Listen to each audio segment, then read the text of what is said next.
next exercise I'm going to show you is what we refer to as a bird dog. This can be done with legs only, it can be done with arms only, as well as both arms and legs, and I'll show you a little sample of all of them.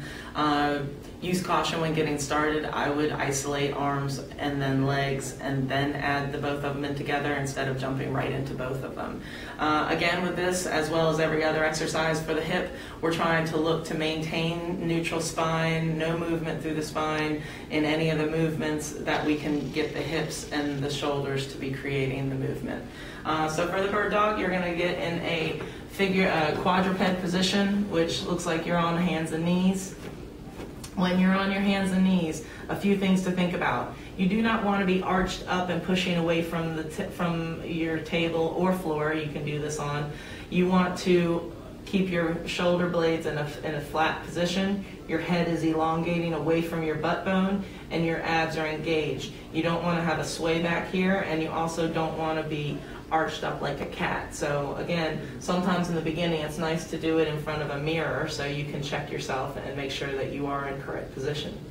With this exercise, it's a combination of a balance as well as a hip exercise. With the balance, what you do not want to happen is, as I go to lift one leg, I don't want to shift everything over to this leg and lift this leg. What I would rather have happen is to think about a metal bar going right down to the table into the middle of your knee, and you push down with that leg, keeping yourself to the middle so that you don't shift your weight as you extend. Another commonly done compensation part of this exercise would be to try and lift the leg rather than trying to extend the leg. With the bird dog, we're trying to look to let the hip straighten out all the way and to maximize the glute contraction, but we do not want to lose neutral spine by curving our lower back. So when doing the bird dog, I traditionally teach it in an alternating fashion because with walking, we alternate. We need to be able to transfer weight in that pattern, so therefore learning to do it in an alternating fashion is very helpful to making this apply to more of your day-to-day life. So that was just the legs.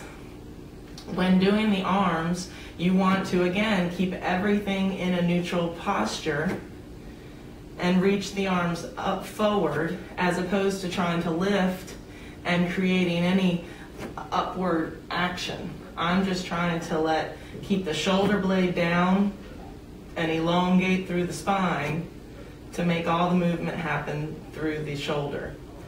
Now when combining the two, you're still going to think about the metal bar through the middle.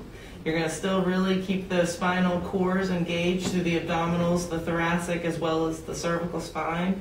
And when you go to lengthen, you're trying to lengthen as far as you can without lifting. That's a no-no. You're trying to keep everything square to the table and neutral in the spine so that your legs and arms float into the position, and then they really snap in and engage as they reach their length.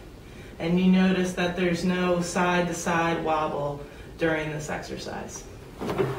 So there's an example of a bird dog. Hope you enjoy it.